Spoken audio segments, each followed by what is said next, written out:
In 1996, the FBI requested a DNA sample from Genovese mobster Mikey Cigars Coppola regarding his alleged involvement in the 1977 murder of Johnny Coca Cola Lardiere.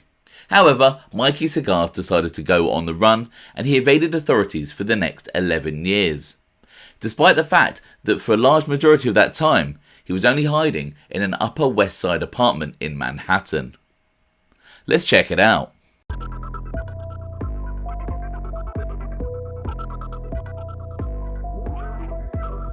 Welcome to OC Shorts, bringing you detailed historical snapshots of the American Mafia and other organised crime.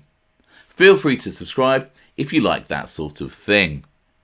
Today we're going to take a quick look at the murder of Johnny Coca Cola Lardiere and the alleged involvement of powerful Genovese mobster Mikey Cigars Coppola.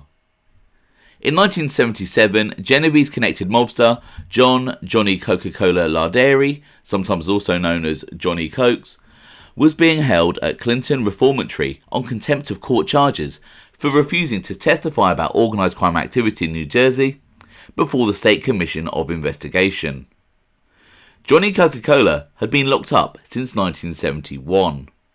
In 1977, John Lardiere was granted a 26-hour furlough to go home for the Easter holidays.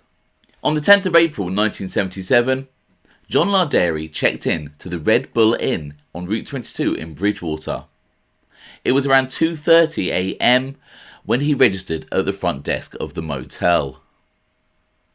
Johnny Coca Cola then got back into the car that he had borrowed and drove it closer to his room, parking outside room 235. As he stepped out of the car and got a suitcase out of the trunk, a figure came out of the darkness and shot Johnny Coca Cola to death. So, why was Johnny Coca Cola Lardiere killed? And why was Mikey Cigars Coppola suspected of being his shooter? In 1993, Lucchese family mobster Thomas Ricciardi was convicted of the 1984 murder of Vincent Jimmy Sinatra Crapparota Sr. Crapparota Sr. had been beaten to death by golf clubs behind a car dealership on Route 9 in Toms River. However, Thomas Ricciardi turned government witness in exchange for a reduced sentence. He would enter a universal plea to 8 unsolved murders and in 1996 was sentenced to 20 years. He was eventually released early due to his cooperation. One of the murders that Thomas Ricciardi told the authorities about was that of Johnny Coca Cola Lardiere. Thomas Ricciardi recalled that he had been in a Newark bar in 1983 when Mikey Cigars Coppola had told both him and Lucchese soldier Michael Tuccetta the story of how he had killed Johnny Coca Cola. According to Ricciardi, it was Michael Coppola who came up to John Lardiere at the Red Bull Inn. He'd been carrying a .22 caliber automatic pistol equipped with a silencer. Allegedly, Mikey Cigars fired one shot wounding John Lardiere, but then the gun jammed. It was then that Johnny Coca Cola Lardiere uttered what would become a famous line in mob folklore. He said, "What are you going to do now, tough guy?" But allegedly, Mikey Cigars was well prepared and reached down to his ankle holster, pulled out a .38 and coolly finished off John Lardiere with 4 more shots. Interestingly, Thomas Ricciardi would testify that he believed that Mikey Cigars hadn't thought that it had been the right call to have Johnny Cokes killed.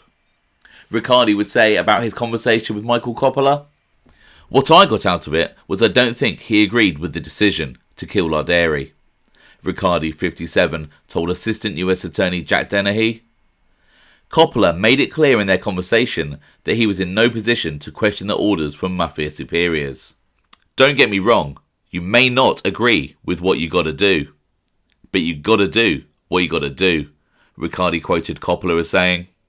Mikey Cigars would follow this up with, "Some you do with tears in your eyes."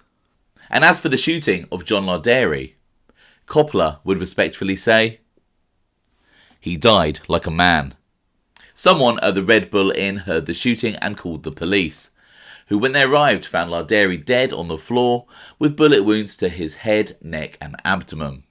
One newspaper said of the slain Johnny Cokes, Lardiere, said to be a former lieutenant to Gerry Catena, once known as New Jersey's top mafia leader, had been in prison since 1971 for refusing to cooperate with a state commission of investigation probe into organised crime activities in the state. The police found the silenced 22 and the 38 dropped at the scene of the crime. And nearby they also found an ankle holster and a blue hat. However, John Lardiere's murder case remained without a decent lead for many years. That was until Thomas Ricciardi, nearly 20 years later, told the authorities about Michael Coppola's alleged involvement. In the nearly 2 decades since the murder, Mikey Cigars Coppola had become a powerful mobster in New Jersey. But in 1996, when the feds requested a DNA sample from Mikey Cigars in relation to the Lardiere slaying, the New Jersey mobster didn't hang about and went on the lam for the next 11 years. Interestingly, in those 11 years, and despite a few trips across the country allegedly to San Francisco, Mikey Cigars had, for a large proportion of that time, been hiding in Manhattan. He had been living at 210 West 74th Street on the Upper West Side in an apartment purchased by Philip Albanese. Information on Coppola's whereabouts in over a decade came from a court-ordered wiretap that indicated that he was in the area of Broadway and West 74th Street. The FBI set up surveillance in the area, and a man matching Coppola's appearance, albeit 11 years older, was seen walking into a health store. Mikey Cigars was confronted a few minutes later on the street, but provided a false name, to which the investigator said to Coppola, "Come on, Mike, we got you." After which, Mikey Cigars admitted his identity and peacefully surrendered. Ultimately, in 2009, Michael Coppola was put on trial for murder, racketeering and extorting Local 1235 of the International Longshoremen's Association.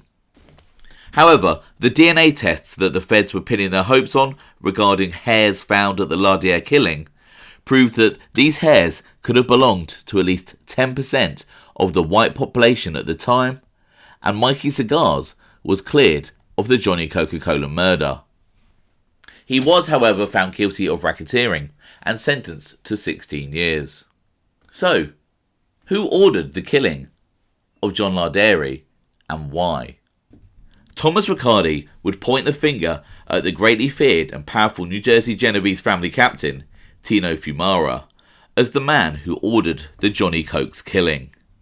But although Fiumara may well have arranged the murder, the order looks like it came from higher up the Genovese organisation.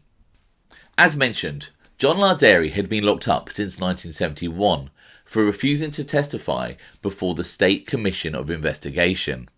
Also held alongside him at the State Reformatory in Clinton were Louis Bobby Manna, at the time a rising star of the Genovese family, Ralph Blackie Napoli, a powerful North Jersey-based captain in Philadelphia's Bruno family, and also the extremely powerful and immensely wealthy former underboss and former acting boss of the Genovese family, Gerry Catena. While locked up, at some point, Johnny Coca Cola becomes involved in an incident with Ralph Blackie Napoli and allegedly slapped him. Although some sources suggest that Lardiere had just said something that Blackie Napoli found offensive.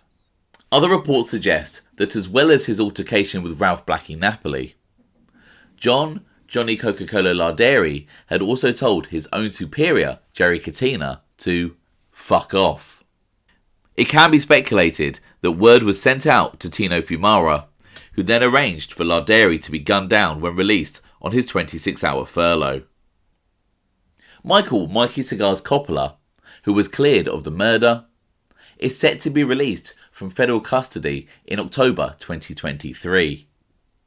Whether he resumes his career as a captain in the New Jersey faction of the Genovese family remains to be seen. I hope you found that interesting. Thanks for watching.